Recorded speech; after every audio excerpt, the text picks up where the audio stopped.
다시 말하지만 회사 주식의 가치는 회사 창업 시에만 발생하고 작은 회사일 경우 초기 투자를 하는 경우가 아니고서야 회사의 소유주나 경영인들이 미친 게 아닌 이상 회사의 가치를 너 같은 개미들에게 싸게 팔 가능성이 없다. 따라서 지금 시중에 떠도는 회사 주식들은 모두 양털 깎기를 위한 희생양을 낳기 위한 미끼라고 보면 된다. 너 같은 나비와 꿀벌들이 날아다니다가 너를 위해 준다는 그런 깡패들에게 낚여서 돈을 빼앗기게 되는 것이다. 그러니 부동산 사지 마라, 대출 받지 마라, 주식 사지 마라.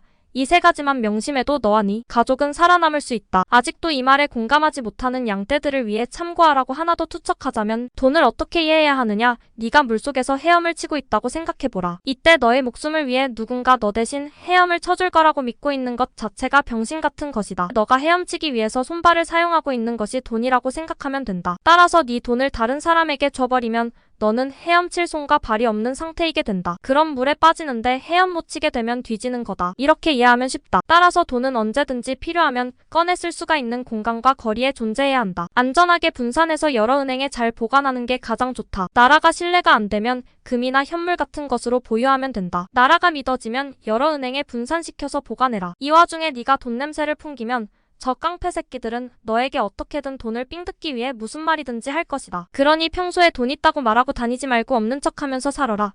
만약 어찌 알고 너에게 깡패 녀석 중 일부가 다가오면 그냥 무시하고 손절해라. 그들이 네가 잘 되기를 바라고 있다는 생각 자체가 논리적이지 않은 것이다. 그들은 네가 당장 내일 뒤지든 말든 상관없는 자들이다. 네가 가지고 있는 돈에 관심이 있을 뿐이다. 그러니 그들의 미소와 나긋나긋한 목소리에 속지 말아라. 스스로의 발전을 위해서는 다시 말하지만 너의 꿈을 위해 소신껏 포기하지 말고 나아가는 방법 밖에는 없다. 크고 작고의 차이는 정말 중요한 게 아니라 너 자신의 행복이 제일 중요하다. 네가 행복하다면 넌 너가 하고 있는 일을 포기하지 않고 지속할 수 있는 것이고 이 와중에 열심히 하는 마음이 자발적으로 발생할 것이다. 이를 지속하여 어떤 일이든지 간에 끝장을 보면 결국은 성공은 보장이 된다. 생각은 단순하게 하고 행동으로 실천하고 세상에 공짜는 없듯이 일확천금을 노리지 말아라. 먼저 오늘 네 주변에 깡패 새끼들 먼저 집 밖으로 내쫓아라. 그리고 이렇게 깡패들에게 삥 안 뜯고 열심히 한 길만 파고 있는데 잘 안 되는 너에게 한마디만 하마. 너가 혼자 살고 있는 경우면 계속해도 된다. 그런데 너가 가족이 있고 부양해야 할 새끼들이 딸려 있다면 잘 안 되는 것을 계속하면 안 된다. 바꿔야 하는데 힘들다면 바꾸지 말고 따라해라. 가장 돈 안 들고 빠르게 부를 창출하는 방법이 인터넷으로 구매 대행해주는 일이다. 구매 대행도 못하겠다 그러면 그냥 투잡 뛰거라. 너는 그것밖에는 답이 없는 새끼다. 또 만약에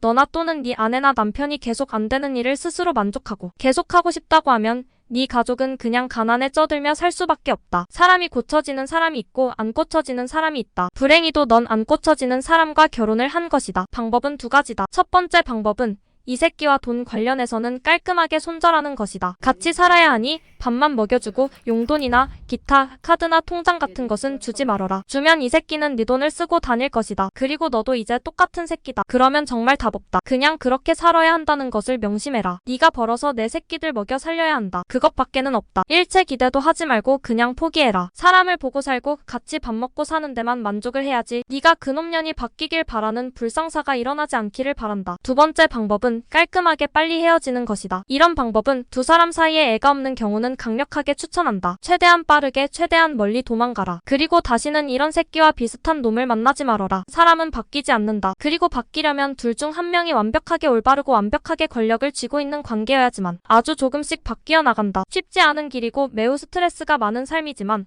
어쨌든 성장 가능성은 있다. 세 번째 방법은 아예 결혼을 네가 사업적으로 기반을 닦기 전에는 하지 말라는 것이다. 결혼 상대자와 돈 가지고 싸우는 것처럼 인생 비참한 게 없다. 따라서 결혼 전에 사업을 안정적으로 닦아놔라. 그 전까지는 결혼하지 말고 동거만 해라. 동거와 결혼의 차이는 종이 한 장 차이밖에는 없다. 동거가 싫다고 하면 오랫동안 사귀며 좋은 모습만 보이지 말고 자주 싸우고 자주 시비를 걸어봐라. 어떤 사람인지는 오랫동안 많은 시간을 거치면서 알게 되는 법이다. 그리고 한 사람만 알아보지 말고 가능한 다양한 사람들을 만나봐라. 그러면 위 첫 번째, 두 번째 상황 자체가 발생하지 않을 것이다. 결혼은 하고 나서 아는 게 아니라 알고 결혼하는 것이다. 알고 결혼하면 각자가 가지고 있는 핸디캡도 아름답게 느껴지고 이로 인해 서로 싸울 일도 없다.